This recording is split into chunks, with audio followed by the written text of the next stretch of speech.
Of course, we are Caviteños. We don't say bumaliktad, but instead we say bumalentong. Peace. Kagabi, ang tarope, tok nanay ng peace. Natalisyo de sa sobrang kalangwan. Bumalentong eh. Of course, we are Caviteños. We don't say madapa or dapa, but instead we say mapaubaob or ubaob. Peace.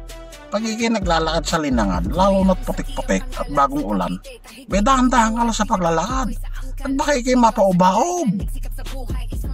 Of course, we are Caviteños.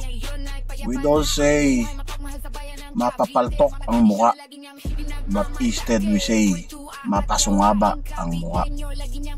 Peace. Pagiging naantok na, pasok na sa kwarto at matulog na. Pero peace, magdahan-dahan ka sa pagkakit sa hagdan at baka sumala pa ami, mapasungaba mukha mo sa pasimano na hagdan eh. Dahan-dahan lang.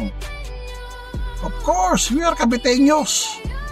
We don't say palo, but instead we say garote.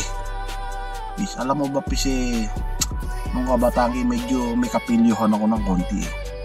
Kapo, sayamot ng tatay ko eh. Ayun, garote inabot ko eh. Taglay ni kuya ang tunay na sayaw. Caviteng indag, batak at galaw. Pagdating sa kwentuhan number 1 na puro kinkuyan, kasabihang Cavite nga maubos na ang yaman. Subscribe to my channel.